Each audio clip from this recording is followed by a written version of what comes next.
Au nom du Père et du Fils et du Saint-Esprit. Amen. Béni soit notre Seigneur Jésus-Christ, béni soit la Vierge Marie, la maman de Jésus, notre chère maman. Aujourd'hui, dans l'Évangile, il y a un homme qui vient auprès de Jésus et dit « Mais viens faire justice entre moi et mon frère, il est question de l'héritage. » Et Jésus, il ne veut pas faire ça.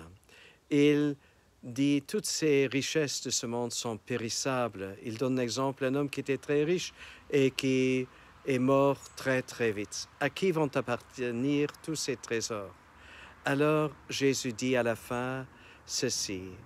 Voilà ce qui arrive à celui qui amasse pour lui-même au lieu d'être riche en vue de Dieu. Il nous faut tâcher d'être riche en vue de Dieu.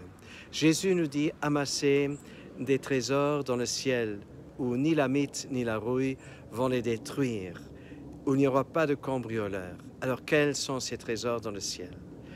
Jésus, il nous a dit quel est son trésor. Il a donné un exemple à ses disciples. Il s'est retiré les heures de la nuit pour être avec son Père, pour passer du temps au cœur du Père. Voilà toute la richesse de Jésus. Il ne disait pas « ceci est à moi, cela est à moi ».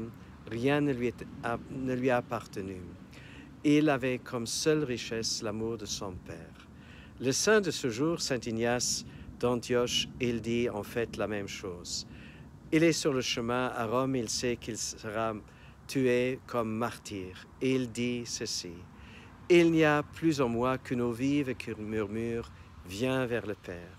Chers frères et sœurs, auprès du cœur du Père, rien ne nous manque, nous serons comblés, nous serons vraiment heureux, que Dieu nous accueille, que nous puissions avoir Dieu comme notre vrai trésor, au nom du Père et du Fils et du Saint-Esprit. À nous tous, une bonne et une sainte journée.